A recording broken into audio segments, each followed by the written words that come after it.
Halo, selamat pagi anak-anak kami kelas 3. Semoga anak-anak kami dalam keadaan sehat ya. Nah, lakukan yang terbaik, semoga kita juga mendapat yang terbaik. Hari ini kita akan membahas tema 3C, subtema 2, wujud benda. Nah, di sini kita akan membahas pembelajaran 1 dan 2.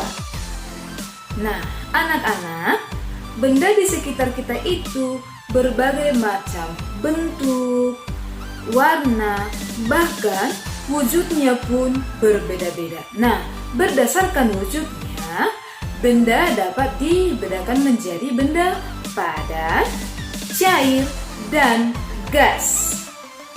Nah, kemudian dapatkah kamu membedakan mana itu benda yang berwujud padat, cair, dan gas? Nah, perhatikan. Contoh, ketika kamu menulis, benda yang kamu pegang adalah atau benda yang kamu pakai adalah apa? Pulpen. Benda tersebut berwujud apa? Berwujud padat. Yang kedua, ketika kamu menghirup udara. Nah, udara yang kamu hirup itu berwujud apa? Berwujud gas. Contoh yang ketiga adalah air yang tuang ke dalam gelas ini berwujud cair, sedangkan gelas ini berwujud padat. Dan udara yang kita hirup itu adalah berwujud gas. Jadi, benda yang ada di sekitar kita ini memiliki wujud yang berbeda-beda. Kemudian, benda di sekitar kita itu memiliki massa. Apa itu massa? Massa adalah banyaknya zat yang menyusun suatu benda. Jadi, benda yang memiliki massa lebih besar, maka benda tersebut akan lebih apa? Lebih berat. Nah, massa diukur dengan satuan apa? Dengan satuan gram atau kilogram. Selain massa, benda di sekitar kita juga memiliki volume. Nah, ada yang tahu apa itu volume? Volume adalah ukuran ruang yang ditempati suatu benda. Nah, coba perhatikan gambar yang Miss buat.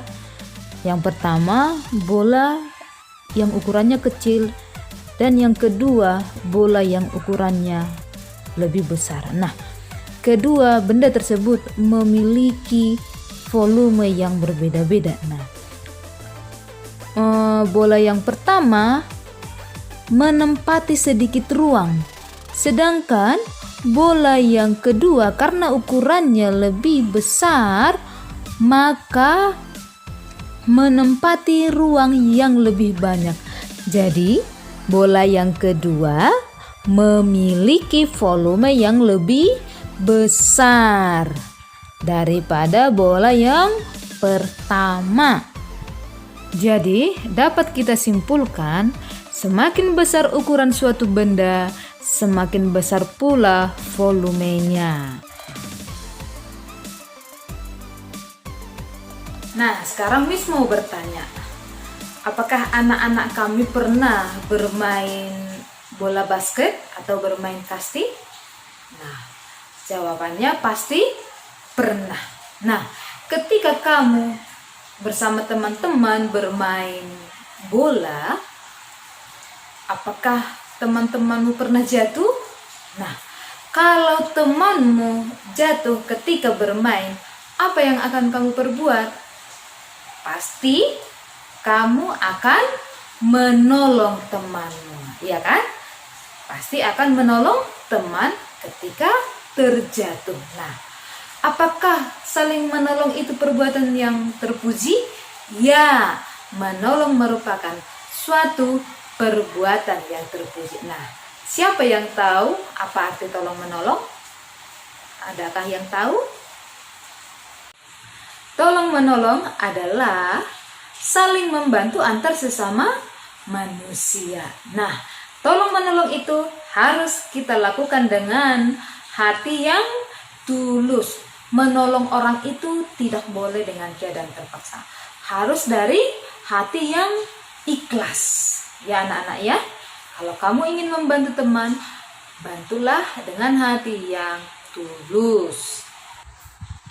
Nah, di sana perhatikan contoh sikap tolong menolong. Yang pertama, mengumpulkan sumbangan untuk korban bencana. Nah, kalau ada teman kita yang mengalami musibah, kita harus menolongnya dengan ikhlas. Kita kasih semampu kita untuk membantu teman yang mengalami bencana.